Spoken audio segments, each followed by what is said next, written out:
Hi ಎಲ್ಲರಿಗೂ ನಮಸ್ತೆ. ನೀವು ನೋಡ್ತಾ ಇದ್ದೀರಾ info with Vicky YouTube channel. ರಾಜ್ಯ ಸರ್ಕಾರದಿಂದ ಎಲ್ಲ ಗೃಹಲಕ್ಷ್ಮಿಯರಿಗೆ ಒಂದು ದೊಡ್ಡ ಬಿಗ್ ಶಾಕನ್ನು ಕೊಟ್ಟಿದೆ.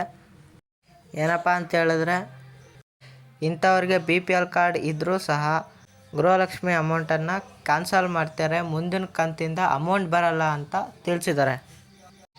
ಅದು ಯಾರಿಗೆ ಏನು ಅಂತ ತಿಳಿಸ್ಕೊಡ್ತೀನಿ. ಹಾಗಾಗಿ ನಿಮಗೇನು ಇನ್ಫಾರ್ಮೇಷನ್ ಕ್ಲಿಯರಾಗಿ ಗೊತ್ತಾಗಬೇಕು ಅಂತ ಹೇಳಿದ್ರೆ ಮಧ್ಯ ಎಲ್ಲೂ ಸ್ಕಿಪ್ ಮಾಡಬೇಡಿ. ಮಧ್ಯ ಸ್ಕಿಪ್ ಮಾಡಿದ್ರೆ ನಿಮಗೆ ಇನ್ಫಾರ್ಮೇಷನ್ ಗೊತ್ತಾಗಲ್ಲ. ಹಾಗೆಯೇ ನೀವೇನಾದ್ರು ನನ್ನ ಚಾನಲ್ಗೆ ಮೊದಲನೇವರಾಗಿದ್ದರೆ ಅಥವಾ ಸಬ್ಸ್ಕ್ರೈಬ್ ಮಾಡದೆ ನೋಡ್ತಾ ಇದ್ದರೆ ದಯವಿಟ್ಟು ಸಬ್ಸ್ಕ್ರೈಬ್ ಮಾಡಿ. ನೀವು ಸಬ್ಸ್ಕ್ರೈಬ್ ಮಾಡಿ ಬೆಲ್ಲೈಕನ್ನಲ್ಲಿ ಆಲನ್ನು ನೋಟಿಫಿಕೇಷನ್ ಕ್ಲಿಕ್ ಮಾಡಿದಾಗ ನಾನು ಹಾಕೋ ಈ ರೀತಿ ಎಲ್ಲ ಗೌರ್ಮೆಂಟ್ ಅಪ್ಡೇಟ್ಸ್ಗಳು ನಿಮಗೆ ಫ್ರೀಯಾಗಿ ನೋಟಿಫಿಕೇಷನ್ ಮುಖಾಂತರ ಮೊಬೈಲ್ ನೋಟಿಫಿಕೇಷನಲ್ಲಿ ಬರುತ್ತೆ. ಅದನ್ನ ನೀವು ಕ್ಲಿಕ್ ಮಾಡಿ ಎಲ್ಲ ರೀತಿಯ ಗೌರ್ಮೆಂಟ್ ಅಪ್ಡೇಟ್ಸ್ಗಳನ್ನ ಪಡ್ಕೋಬೋದಾಗಿರುತ್ತೆ ಇದೇ ಕಂಟಿನ್ಯೂಸ್ ಆಗಿ. ಹಾಗಾಗಿನೇ ಪ್ರತಿಯೊಬ್ಬರು ಸಹ ಸಬ್ಸ್ಕ್ರೈಬ್ ಮಾಡಿ, ಜೊತೆಗೆ ಬೆಲ್ಲೈಕನ್ನಲ್ಲಿ ಆಲನ್ನು ನೋಟಿಫಿಕೇಷನ್ ಕ್ಲಿಕ್ ಮಾಡಿ. ಹಾಗೆ ಯಾರು ಇನ್ಫಾರ್ಮೇಟಿವ್ ವಿಡಿಯೋಗೆ ಯಾರೇನು ಲೈಕ್ ಕೊಟ್ಟಿಲ್ವೋ ದಯವಿಟ್ಟು ಒಂದು ಲೈಕ್ ಕೊಟ್ಟು ವಿಡಿಯೋ ನೋಡೋಕ್ಕೆ ಶುರು ಮಾಡಿ. ನೀವು ಇನ್ಫಾರ್ಮೇಷನ್ನ ತಿಳ್ಕೊತಾ ಇದ್ದೀರಾ, ಆದರೆ ಲೈಕನ್ನು ಕೊಡ್ತಾಯಿಲ್ಲ. ಹಾಗೆ ಪ್ರತಿಯೊಬ್ಬರು ಸಹ ಲೈಕ್ನ ಕೊಟ್ಟು ಇನ್ಫಾರ್ಮೇಷನನ್ನು ತಿಳ್ಕೊಳ್ಳಿ. ನೀವು ಲೈಕ್ ಮಾಡಿ ಇನ್ಫಾರ್ಮೇಷನ್ನ ತೊಗೋತಾ ಇದ್ದೀರಾ ಅಂತ ಹೇಳಿದ್ರೆ ಇದೇ ರೀತಿಯಾದಂಥ ಕಂಟಿನ್ಯೂಸ್ ಅಪ್ಡೇಟ್ಗಳನ್ನು ಫ್ರೀಯಾಗಿ ಕೊಡ್ತಾ ಇರ್ಬೋದಾಗಿರುತ್ತೆ. ಮತ್ತು ನಾನು ಕೊಡೋ ಇನ್ಫಾರ್ಮೇಷನ್ಗಳು ನಿಮ್ಗೆ ಇಷ್ಟ ಆಗ್ತಿದೆ ಅಂತ ಹೇಳಿದ್ರೆ ನನ್ನ ಚಾನಲ್ನ ನೀವು ಮೆಂಬರ್ಶಿಪ್ ತೊಗೋಬೋದಾಗಿರುತ್ತೆ. ಕೆಳಗಡೆ ಮೆಂಬರ್ಶಿಪ್ಗೆ ಕೆಳಗಡೆ ಜಾನ್ ಅಂತ ಇರುತ್ತೆ, ಅದನ್ನ ಕ್ಲಿಕ್ ಮಾಡಿದ್ರೆ ನನ್ನ ಚಾನಲ್ಗೆ ನೀವು ಮೆಂಬರ್ ಸಹ ಆಗ್ಬೋದು. ಓಕೆ, ಯಾರು ಲೈಕು ಸಬ್ಸ್ಕ್ರೈಬ್ ಮಾಡಿ ವಿಡಿಯೋ ನೋಡ್ತಿದ್ದೆ ಅವ್ರಿಗೆ ನಾನು ಧನ್ಯವಾದಗಳನ್ನು ತಿಳಿಸ್ತಾ ಈಗ ನಾನು ಡೈರೆಕ್ಟ್ ಟಾಪಿಕ್ಗೆ ಬರ್ತೀನಿ. ಇಂಥವರಿಗೆ BPL ಕಾರ್ಡ್ ಇದ್ದರೂ ಸಹ ಗೃಹಲಕ್ಷ್ಮಿ ಅಮೌಂಟ್ ಕ್ಯಾನ್ಸಲ್ ಆಗುತ್ತೆ, ಮುಂದಿನ ಕಂತುಗಳು ಬರೋದಿಲ್ಲ ಅಂತ ತಿಳಿಸಿದ್ದಾರೆ ರಾಜ್ಯ ಸರ್ಕಾರದಿಂದ. ಅದು ಯಾರಿಗೆ ಅಂತ ನಿಮಗೆ ಕ್ಲಿಯರಾಗಿ ತಿಳಿಸ್ಕೊಡ್ತೀನಿ ನೋಡಿ. ನೀವು ಗೃಹಲಕ್ಷ್ಮಿ ಅಪ್ಲೈ ಮಾಡೋಕ್ಕೆ ಬೇಕಾಗಿರೋ ಮೇನ್ ಡಾಕ್ಯುಮೆಂಟ್ ಯಾವುದಪ್ಪ ಅಂತ ಹೇಳಿದ್ರೆ ಅದು ರೇಷನ್ ಕಾರ್ಡ್. ನಿಮ್ಮ ಹತ್ರ ಏನಾದರೂ ರೇಷನ್ ಕಾರ್ಡ್ ಇಲ್ಲ ಅಂತ ಹೇಳಿದ್ರೆ ನೀವು ಗೃಹಲಕ್ಷ್ಮಿ ಯೋಜನೆಗೆ ಎಲಿಜಿಬಲ್ ಆಗಲ್ಲ, ಅಪ್ಲೈ ಕೂಡ ಮಾಡೋಕ್ಕಾಗಲ್ಲ. ಈಗ ಅದ್ರ ರಿಲೇಟೆಡು ಒಂದು ಅಪ್ಡೇಟ್ ಬಂದಿದೆ. ಅಪ್ಡೇಟನ್ನು ನೀವೇನಾದರೂ ಫಾಲೋ ಮಾಡ್ತಿಲ್ಲ ಅಂತ ಹೇಳಿದ್ರೆ ನಿಮಗೆ BPL ಕಾರ್ಡ್ ಇದ್ದರೂ ಸಹ ಗೃಹಲಕ್ಷ್ಮಿ ಅಮೌಂಟ್ ಕ್ಯಾನ್ಸಲ್ ಆಗುತ್ತೆ. ಈಗ ತಿಳಿಸ್ಕೊಡ್ತೀನಿ ನೋಡಿ.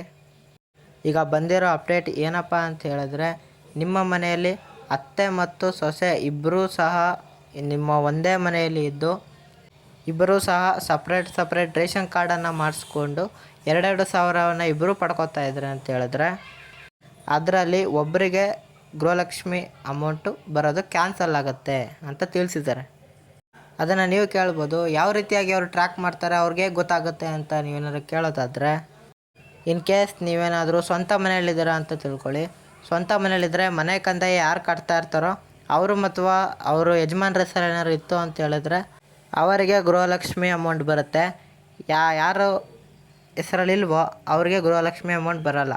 ಫಾರ್ ಎಕ್ಸಾಂಪಲ್, ಏನಾದರೂ ಅತ್ತೆದೇನಾದರೂ ಮನೆ ಆಗಿತ್ತು, ಅದರಲ್ಲಿ ಸೊಸೆ ಏನಾದ್ರು ವಾಸಿಸ್ತಿದ್ರು, ಸೊಸೆಗೂ ಸಹ ಈಗ ಗೃಹಲಕ್ಷ್ಮಿ ಅಮೌಂಟ್ ಬರ್ತಿತ್ತು ಅಂತ ಹೇಳಿದ್ರೆ ಇನ್ಮೇಲಿಂದ ಸೊಸೆಗೆ ಅಮೌಂಟ್ ಬರಲ್ಲ ಅಂತ ತಿಳಿಸಿದ್ದಾರೆ. ಮತ್ತು ನೀವು ಬಾಡಿಗೆ ಮನೆಯವ್ರನ್ನ ಹೇಗೆ ಟ್ರ್ಯಾಕ್ ಮಾಡ್ತಾರೆ ಅಂತ ಕೇಳ್ಬೋದು. ಬಾಡಿಗೆ ಮನೇಲಿ ಏನಾದರೂ ಇತ್ತು ಅಂತ ಹೇಳಿದ್ರೆ ನೀವು ಗೃಹಜ್ಯೋತಿ ಸ್ಕೀಮ್ಗೆ ಅಪ್ಲೈಯನ್ನು ಮಾಡಬೇಕಾದ್ರೆ ಆಧಾರ್ ಡೀಟೇಲ್ಸನ್ನು ಸಹ ಕೊಟ್ಟಿರ್ತೀರ, ಅದನ್ನೆಲ್ಲ ಫೆಚ್ ಮಾಡಿ ನಿಮಗೂ ಸಹ ಏನಾದರೂ ಒಂದೇ ಮನೆಯಲ್ಲಿ ಇತ್ತು ಅಂತ ಹೇಳಿದ್ರೆ ಕ್ಯಾನ್ಸಲ್ ಮಾಡ್ತಾರೆ. ಮತ್ತು ನೀವು ಕೇಳ್ಬೋದು, ಅತ್ತೆ ಮತ್ತು ಸೊಸೆ ಇಬ್ಬರು ಬೇರೆ ಬೇರೆ ಮನೆಯಲ್ಲಿ ಬೇರೆ ಕುಟುಂಬಗಳಾಗಿ ಇದ್ದರೆ ಏನಾದರೂ ಪ್ರಾಬ್ಲಮ್ ಆಗುತ್ತಾ ಅಂತ. ಇದಕ್ಕೆ ಉತ್ತರ ಏನಪ್ಪ ಅಂತ ಹೇಳಿದ್ರೆ ಯಾವುದೇ ಸಹ ಪ್ರಾಬ್ಲಮ್ ಆಗೋಲ್ಲ. ಅತ್ತೆಗೆ ಬರ್ತಾರೋ ಅಮೌಂಟ್ ಅತ್ತೆಗೆ ಬರುತ್ತೆ, ಸೊಸೆಗೆ ಬರ್ತಾರೋ ಅಮೌಂಟು ಸೊಸೆಗೆ ಬರುತ್ತೆ. ಅದಕ್ಕೆ ನೀವೇನಾದ್ರು ಸಪ್ರೇಟ್ ವಾಸ ಆಗಿರಬೇಕಾಗತ್ತೆ. ನೀವೇನಾದರೂ ಒಂದೇ ಮನೇಲಿದ್ದರೆ ಟ್ರ್ಯಾಕ್ ಮಾಡಿ ಒಬ್ಬರ ಅಪ್ಲಿಕೇಶನನ್ನು ನೀವು ಕ್ಯಾನ್ಸಲ್ ಮಾಡಿ 2,000 ಬರೋದು ಸ್ಟಾಪ್ ಆಗುತ್ತೆ ಅಂತ ತಿಳಿಸಿದ್ದಾರೆ. ನೋಡಿದ್ರಲ್ಲ ಫ್ರೆಂಡ್ಸ್, ನಿಮ್ಮ ಹತ್ರ BPL ಕಾರ್ಡ್ ಇದ್ದರೂ ಸಹ ಯಾವ ರೀತಿಯಾಗಿ ಗೃಹಲಕ್ಷ್ಮಿ ಅಮೌಂಟ್ ಕ್ಯಾನ್ಸಲ್ ಆಗ್ತಿದೆ ಅಂತ ನೀವೇನೋ ಇನ್ಫಾರ್ಮೇಷನ್ ತಿಳ್ಕೊಂಡ್ರಿ. ಆದರೆ ಒಂದೇ ಮನೇಲಿ ಏನಾದ್ರು ಅತ್ತೆ ಸೊಸೆ ಏನೋ ಇತ್ತು ಅಂತ ಹೇಳಿದ್ರೆ ಅಥವಾ ನಿಮ್ಮ ಫ್ರೆಂಡ್ಸು ಫ್ಯಾಮಿಲೀಸಲ್ಲಿ ಯಾರಿಗಾರು ಇರ್ತಾರೋ ಆಗಿರುತ್ತೆ. ಹಾಗಾಗಿ ವಿಡಿಯೋನ ಶೇರ್ ಮಾಡಿ ಅವ್ರಿಗೆ ತಿಳಿಸಿ, ಒಂದೇ ಮನೇಲಿದ್ದರೆ ಗೃಹಲಕ್ಷ್ಮಿ ಅಮೌಂಟ್ ಬರೋದಿಲ್ಲ ಅಂತ. ಹಾಗಾಗಿ ಕೆಳಗಡೆ ಶೇರ್ ಅನ್ನೋ ಬಟನ್ ಇರುತ್ತೆ, ಅದನ್ನ ಕ್ಲಿಕ್ ಮಾಡಿದಾಗ ನೀವು ಅವ್ರಿಗೆ ಹೆಲ್ಪ್ ಮಾಡ್ದಂಗೆ ಆಗುತ್ತೆ. ವಿಡಿಯೋನ ಶೇರ್ ಮಾಡಿ. ಮತ್ತು ಇನ್ಫಾರ್ಮೇಷನ್ ಕ್ಲಿಯರಾಗಿ ಗೊತ್ತಾಗಿದೆ ಅಂತ ಹೇಳಿದ್ರೆ ಪ್ರತಿಯೊಬ್ಬರು ಸಹ ಲೈಕ್ನ ಕೊಡಿ. ಮತ್ತು ನಿಮಗೇನಾದ್ರು ಡೌಟ್ ಇರ್ಸೋ ಅಂತ ಹೇಳಿದ್ರೆ ಡೈರೆಕ್ಟ್ ಕಮೆಂಟ್ ಬಾಕ್ಸಲ್ಲಿ ಕಮೆಂಟ್ ಮಾಡಿ. ಹಾಗೂ ಇದೇ ರೀತಿ ಕಂಟೆಂಟ್ಗಳಿಗೆ ನನ್ನ ಚಾನಲ್ನ ಸಬ್ಸ್ಕ್ರೈಬ್ ಆಗೋದನ್ನ ಮರಿಬೇಡಿ. ಸಿಗೋಣ ಮುಂದಿನ ಇನ್ಫಾರ್ಮೇಟಿವ್ ವಿಡಿಯೋದಲ್ಲಿ. ಬಾಯ್ ಬಾಯ್.